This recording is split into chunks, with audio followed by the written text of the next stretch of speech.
a ordenar esta presentación. Pero bueno, la idea es hablar un poco sobre cómo construir ciudades resilientes, gestión de riesgo y comunicación en tiempos de incertidumbre, y voy a compartir un poco las experiencias que tuvimos en la ciudad de Santa Fe.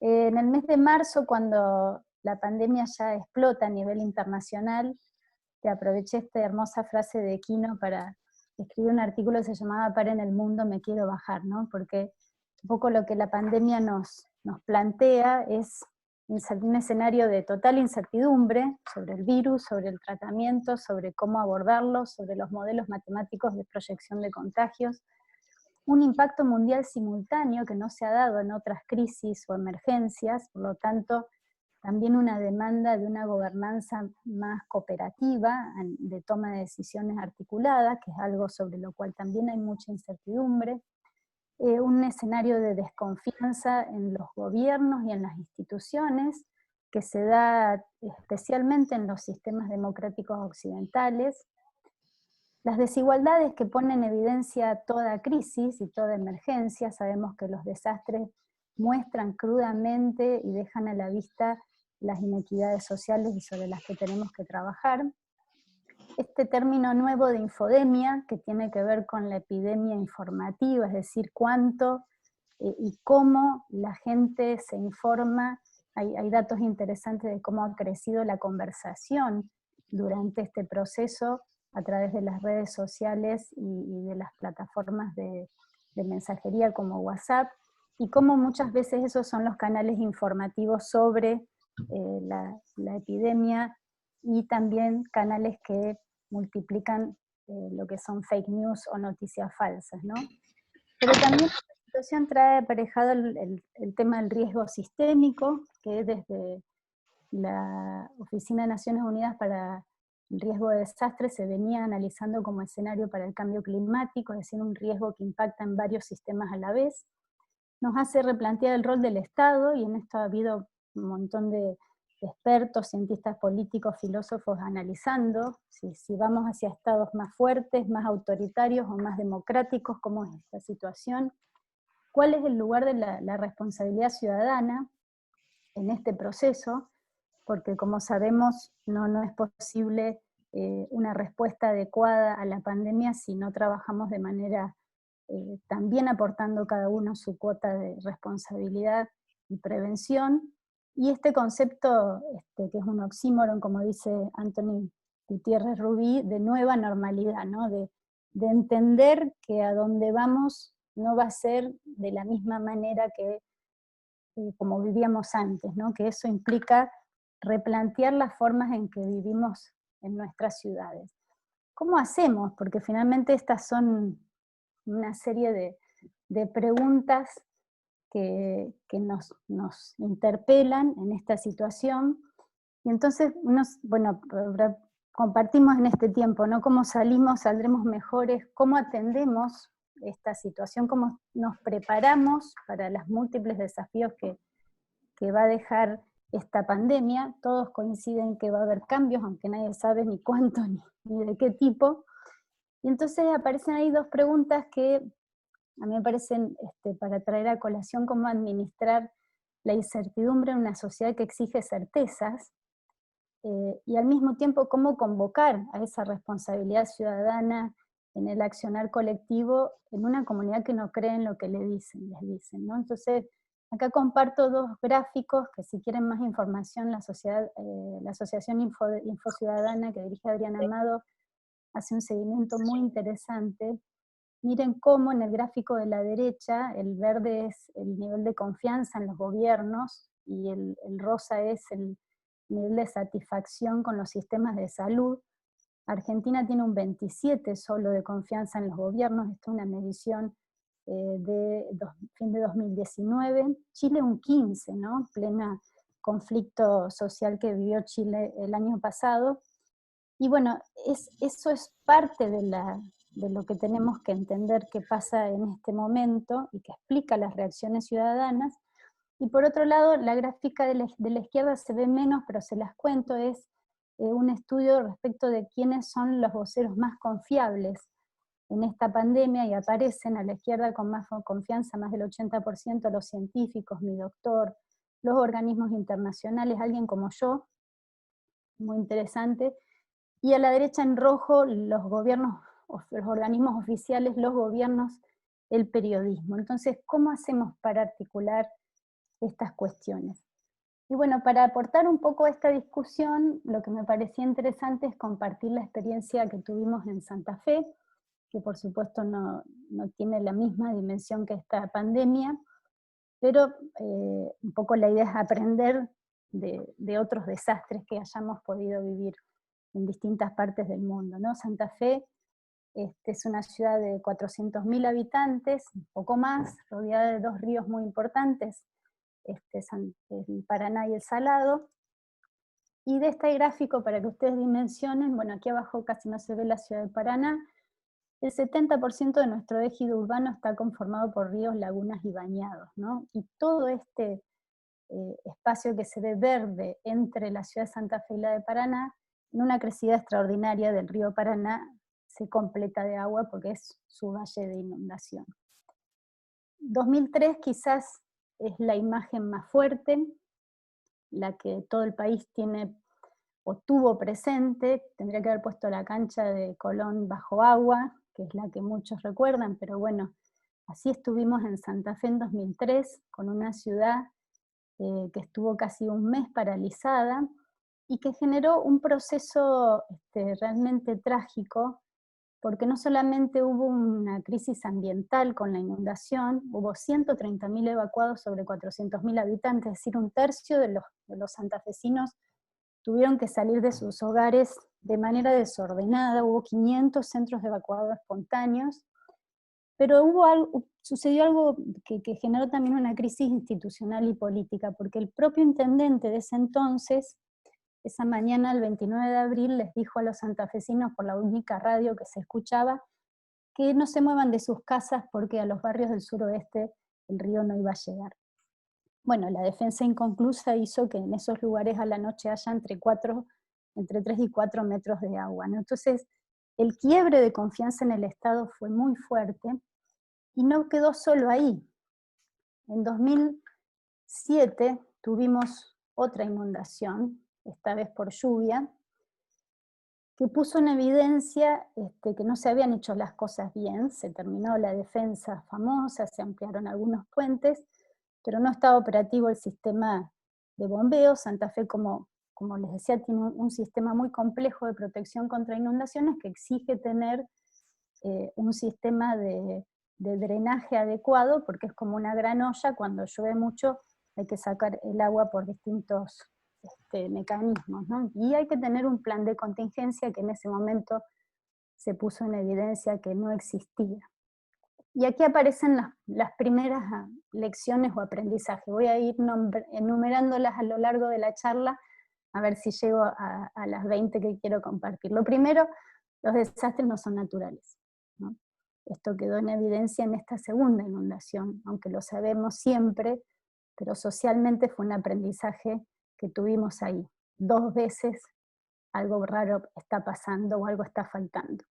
Y la segunda es que mirar solo la emergencia no ayuda a prevenir las situaciones de desastres. Hay que tener una mirada más global.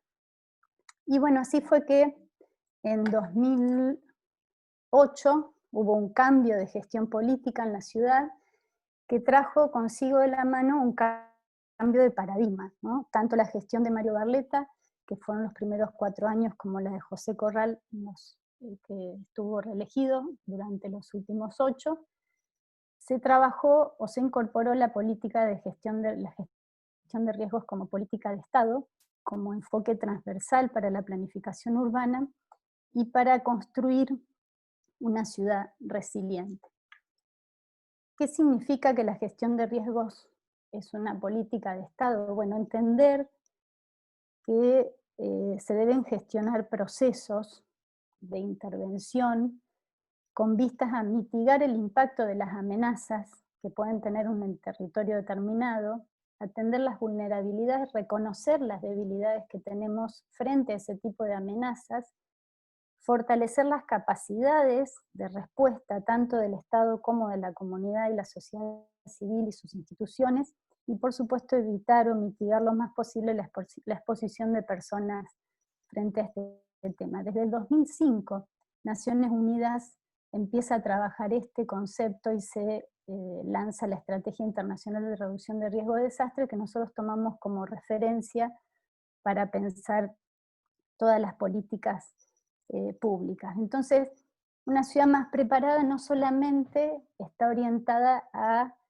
la primer demanda, que es tener las obras necesarias para que se eviten inundaciones, ¿no? Nosotros tratamos de decir la palabra eviten inundación. En realidad siempre vamos a estar un poco más preparados, pero los riesgos existen y hay que aprender a convivir con ellos.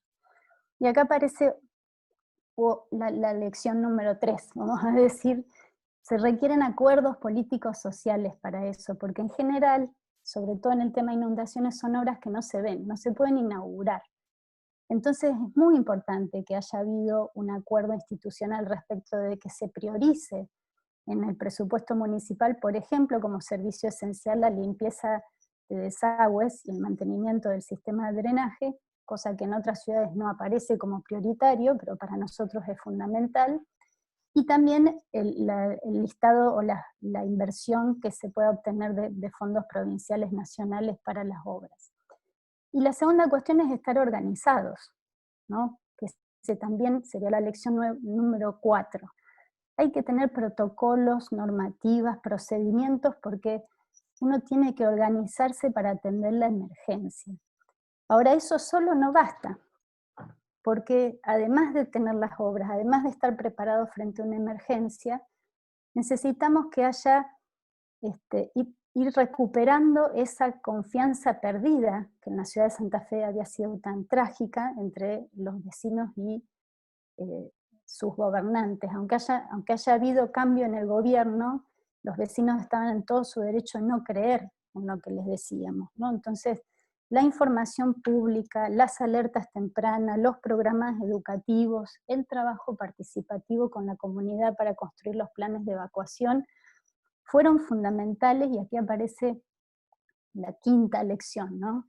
La confianza es un trabajo de construcción, una tarea permanente en los gobiernos, y sobre todo en este tiempo que nos toca vivir de tanto cuestionamiento a las instituciones y a la política. Entonces, en todo el proceso de gestión, no solo en el momento de la emergencia, construir confianza, brindar información precisa, pero al mismo tiempo pensar cómo se consolida ese vínculo de confianza, es una tarea fundamental. El otro punto clave fue tener un nuevo plan de ordenamiento urbano.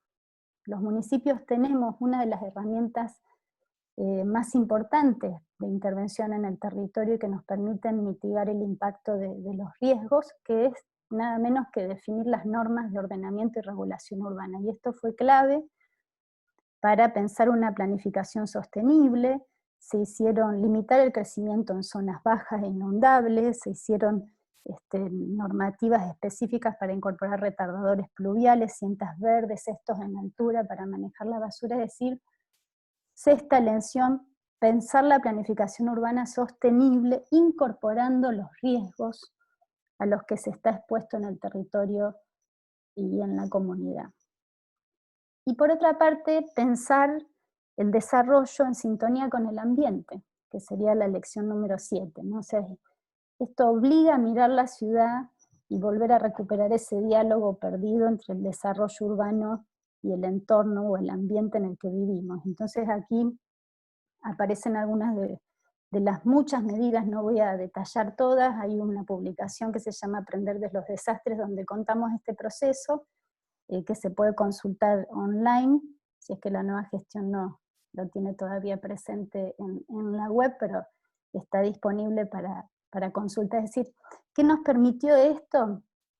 Bueno, un enfoque, como decía, integral, transversal a todas las políticas públicas, de manera de que desde cada lugar se piense cómo con cada política mitigábamos las vulnerabilidades y nos íbamos preparando mejor frente a estos eventos. Resultados invisibles, pongo entre preguntas, porque no son fáciles de ver, salvo que sucedan eventos grandes. Y tuvimos dos casos, uno una lluvia muy grande en 2015, que podría compararse con aquella de 2007, y ahí ustedes ven los datos, cómo disminuyó el impacto en cantidad de evacuados y en la cantidad de días que las personas estuvieron fuera de sus casas, que fue realmente un logro. Y después en 2016 sucedió lo que lamentablemente uno trabaja a nivel conceptual, marcando cuáles son los escenarios posibles de riesgo. Bueno, sucedieron todos juntos. Tuvimos crecida extraordinaria del Paraná, crecida extraordinaria del río Salado, lluvias intensas durante casi un mes, mientras los dos ríos estaban altos, y como si fuera poco, una tormentita con fuertes vientos que nos tiraron 2.000 árboles al piso en la ciudad durante ese proceso. Entonces, aquí aparece la lección número 8. Las emergencias y las crisis se atienden con los recursos disponibles y las capacidades existentes. Lo que uno no hizo hasta ese momento, durante el evento no lo puede hacer. Entonces, aunque no se ve, vale mucho y se dimensiona en el momento de la emergencia. Y la lección número 9 es que los desastres están localizados. Por eso la importancia del rol de los gobiernos locales, porque el impacto sucede en las ciudades. Y son las ciudades y los gobiernos locales los primeros a quienes los vecinos llaman para entender qué está pasando y saber qué es lo que hay que hacer. En esa misma línea entendimos, y esta sería la lección número 10, que la gestión de riesgo puede ser una política de desarrollo, no solo una política de prevención. Es decir, que nosotros podemos construir resiliencia e incorporar este enfoque para el desarrollo global de la ciudad. En ese marco nos incorporamos, fuimos seleccionadas como ciudad para integrar la red 100 ciudades resilientes, que impulsó la Fundación Rockefeller entre 2013 y 2019, ahora es una red global, y eso nos permitió incorporar un nuevo marco de trabajo, un nuevo enfoque para analizar los problemas en la ciudad. Es decir, miramos no solamente aquí los riesgos vinculados a los problemas hídricos, sino todas las dimensiones o problemas que puede tener la ciudad. ¿Qué es la resiliencia? Se preguntarán. Bueno, es un concepto que incluso en estos días se escucha mucho en los análisis televisivos, que viene de la psicología, ¿no? Y tiene que ver con esa capacidad de las personas de superar favorablemente situaciones traumáticas. Bueno, pensado en las ciudades es cómo se construye capacidad en las personas, en los sistemas, en las empresas, en las instituciones, para que la ciudad pueda sobrevivir, adaptarse y crecer a pesar o más allá de los impactos agudos o las tensiones crónicas que tenga. Entonces, se aplica este modelo que tiene 4 ejes, 4 dimensiones y más de 126 indicadores, focalizando en salud y bienestar, economía y sociedad, infraestructura y ambiente, y liderazgo y estrategia, porque la gobernanza es tan importante como pensar en los servicios básicos, las economías, la seguridad, la sociedad, y la cuestión de la infraestructura y el ambiente. Y bueno, miramos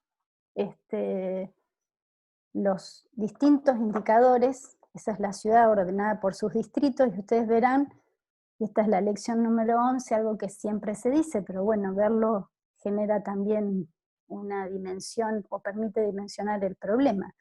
Los sectores más vulnerables en general lo son a muchos más riesgos, ¿no? Lo son a todos los riesgos, ¿no? No perder de vista esto. Entonces, a la izquierda ven dónde están radicadas, que son los puntitos celestes, lo negro es el sistema de defensa, las familias que viven fuera de la defensa de la ciudad en zonas de riesgo. Y cuando uno mira la cobertura de la ciudad, por supuesto, aquellos barrios que tienen menos servicios, menos agua, o sea, no acceden a alumbrado, agua, cloacas o gas, también son los que más concentran viviendas tipo rancho, altos índices de NBI, y en el caso de Santa Fe, un indicador también muy crítico, la mayor tasa de homicidios, ¿no? Lo que muestra el nivel de violencia urbana. Este gráfico no es tanto para que se entienda la aplicación, sino porque me parece marcar aquí el aprendizaje número 12, que tiene que ver con que el riesgo es una construcción social. Por lo tanto, comunicar, comprender, entender la percepción del riesgo es fundamental. Aquí vemos, fueron 3 instancias distintas. La primera, una reunión de trabajo multisectorial, la segunda, a partir de entrevistas a líderes de la ciudad, y la tercera, una encuesta.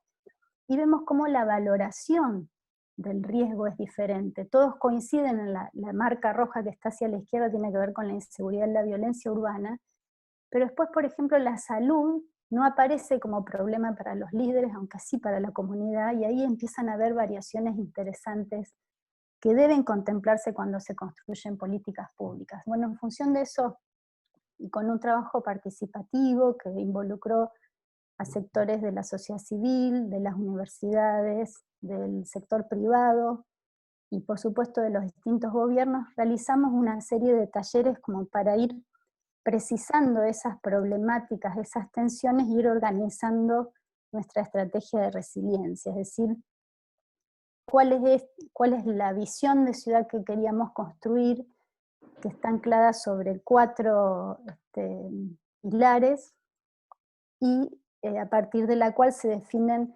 una serie de objetivos concretos y más de 50 iniciativas, muchas que ya estaban en marcha, pero que incorporan el lente de resiliencia. Entonces, los 4 pilares tienen que ver con abrazar el cambio, que está relacionado con la reducción de riesgo. Ahora vamos a ver algunos casos, el enfoque metropolitano de las políticas frente al cambio climático. El segundo, conectar con oportunidades, es decir, todas las políticas orientadas a generar oportunidades a la población más desfavorecida, promover el derecho a la ciudad, la equidad.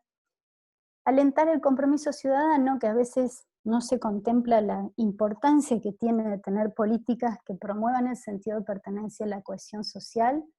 Y por último, conocer para innovar, que tiene que ver con esto de gestionar el conocimiento y aprovechar las nuevas tecnologías para el desarrollo de políticas públicas, ¿no?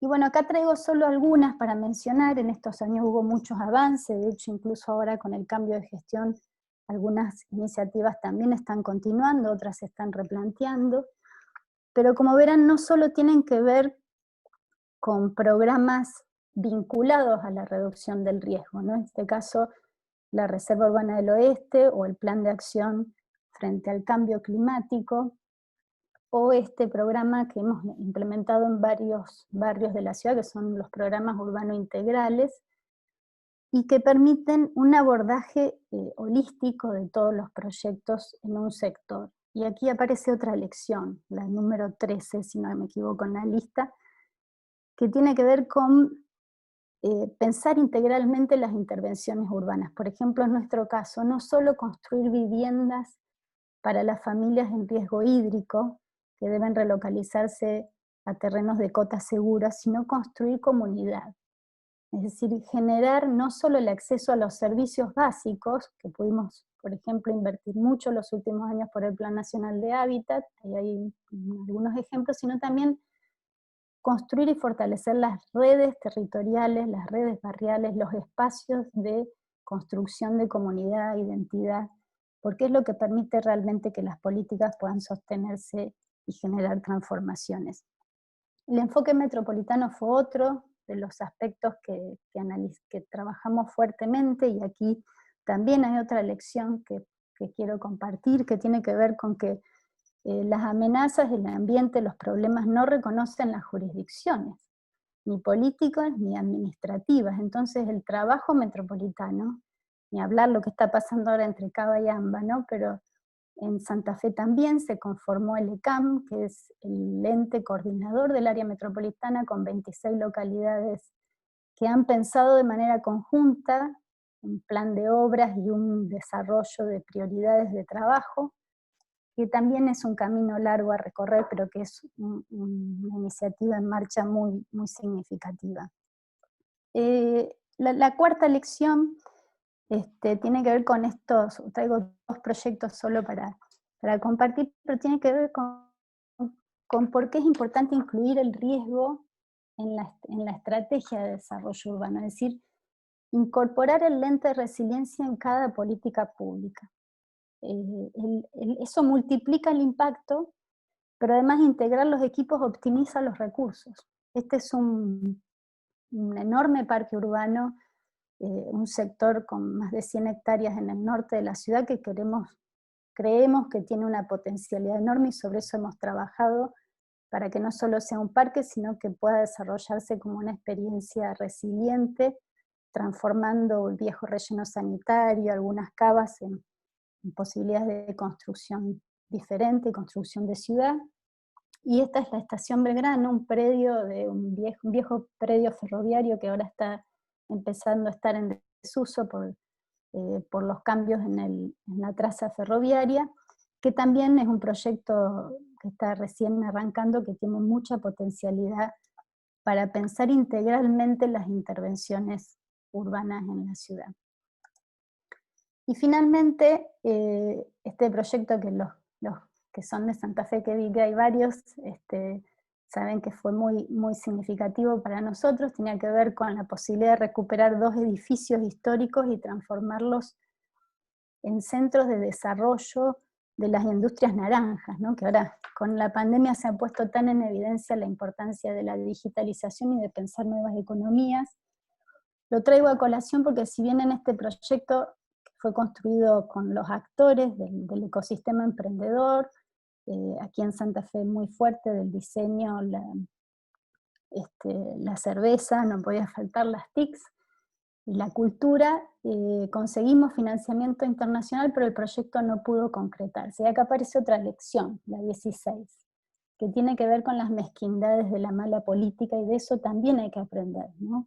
Es muy importante trabajar la construcción social de las políticas públicas y entender la trama política para poder dar los pasos necesarios y no que pase lo que nos pasó con este proyecto, que habiendo conseguido financiamiento internacional no pudimos acceder porque el Consejo Municipal se negó a tratarlo siquiera, ¿no? por las mezquindades propias de la política. Y finalmente, bueno, las referencias internacionales, que es otra lección, hay que aprender de los otros, hay que aprovechar numerosas herramientas, mecanismos, incluso financiamientos que plantean organismos internacionales y que trabajan específicamente poniendo en el rol protagónico a las ciudades. Bueno, el Acuerdo de París, los ODS, la nueva Agenda Urbana, el marco de Sendai, entre otros. Y bueno, una serie de como ítems que podríamos compartir para debatir o para resumir en relación a esto que planteaba, ¿no? ¿Por qué pensar el desarrollo asociado a los riesgos? ¿Qué beneficio trae? No perder de vista que trabajamos sobre territorios complejos, con desafíos realmente de alta conflictividad. Incorporar la lente de resiliencia, porque finalmente de lo que se trata es de construir capacidades para enfrentar los problemas, tener un enfoque integral, apostar a la gobernanza en el sentido de construir ese Estado menos paternalista y con una sociedad más comprometida con su propio desarrollo, que implica también una mayor coordinación sociogubernamental e intergubernamental, algo muy fácil de decir y muy difícil de hacer. La importancia de la comunicación, porque sin involucramiento y participación ciudadana las políticas no siempre funcionan. Apostar a la convivencia, fortalecer las culturas locales y reforzar el rol de los gobiernos locales como actores del desarrollo. Acá agrego 2, las voy cerrando ya las últimas lecciones, y como me gustan los números redondos, voy a llegar a 20, la 18 es, finalmente, ¿de qué se trata? Que nos planteábamos al principio cómo salimos de esta pandemia. Y bueno, de lo que se trata es de pensar cómo queremos vivir, ¿no? Entonces pensar cómo podemos aprovechar estos nuevos paradigmas y estos nuevos enfoques para trabajar de manera distinta en nuestras ciudades, creo que es un aporte que puede sumar a las políticas públicas. La lección 19 es que los resultados muestran que el esfuerzo vale la pena, ¿no? O sea, la gente vive mejor cuando hay buenas políticas públicas. Aunque no se vean, aunque no siempre se valoren, realmente el cambio social que se produce es significativo. Y la última, porque había que llegar a 20, tiene que ver con que esto recién empieza. Todavía hay mucho por hacer, y traigo esta frase de la embajadora de la Unión Europea, que difundió hace pocos días, y que me parece que plantea claramente que los desafíos no terminan con el COVID, sino que esto bien puede ser una luz, un llamado de atención para entender qué otros desafíos también tenemos que poner sobre la mesa, que están instalados en la agenda científica, en la agenda internacional, pero no necesariamente en la agenda de las políticas públicas. Bueno, esta es un poco la experiencia que quería compartir. Espero ahora el espacio para las preguntas y el intercambio. Bueno, buenísimo, Andrea, la verdad que excelente exposición, no esperaba menos, ya conocí algo de lo que habían hecho en Santa Fe, tu experiencia, la verdad que muy, muy impresionante cómo han trabajado el tema de manera integral. Solo un aviso, si se corta, que se va a cortar en 2 minutitos, volvemos a reconectarnos todos, así que hoy somos muchos, somos más de 50 personas en este momento, así que bueno, convocaste mucho, digo, hay mucha gente también de otras áreas del país que han sufrido cuestiones de inundación, como Comodoro Rivadavia, te comentaba que te había invitado a ir, nunca pudimos ir juntos, pero era parte del proceso también social en Comodoro Rivadavia, y hay gente ahora escuchando, y de muchas zonas del país también, es un tema que siempre atrae mucho, el tema de la resiliencia, cambio climático. Tengo 2 preguntitas muy cortitas que me hicieron por escrito, después pasamos, me gusta más el tema del ida y vuelta, pero lo hacemos después del corte. Una es, vos mencionaste la cuestión de las obras públicas y cuestiones que se llaman blandas, me pusieron por escrito. ¿Qué porcentaje crees que hay que darle a las obras y qué porcentaje al resto de las medidas que se puedan llevar a cabo? Bueno, por ejemplo, si uno toma los 10 esenciales de Naciones Unidas que se definieron en el marco de acción de Hyogo, no el de Sendai, las obras eran uno de los 10 puntos, ¿sí? O sea, las obras son una parte muy importante, no son menores, se lleva mucho presupuesto, pero hay 9 cosas más para mirar, ¿no? O sea, las obras sin un plan de contingencia, las obras sin sistema de alerta temprana, las obras sin planificación urbana, las obras sin un trabajo articulado con las instituciones educativas y de salud, las obras sin revalorizar los sistemas ambientales no alcanzan. Entonces, diría de 1 sobre 10, si me animo a decir, más allá que el presupuesto se lleve mucho más, ¿no? Perfecto. Y la segunda pregunta que me hicieron es cómo coexiste el área inundada, el área localizada más afectada, con las áreas que tuvieron menos afectación y tienen otras problemáticas en una ciudad, digamos. Cómo conviven el que tiene el problema concreto, que perdió su casa o perdió cuestiones más materiales, o con aquel que no y quizás sigue con otra dinámica en la misma ciudad. Bueno, acá mi pantalla dice menos de 1 minuto, así que no sé si querés que empiece a contestar y se corte, o hacemos un... Hacemos un corte y la respondemos después del corte. Y me das 2 minutos para pensar. Dale. Les pido a todos, por favor, que cortemos y volvemos en el mismo link que habíamos hecho. Muchas gracias.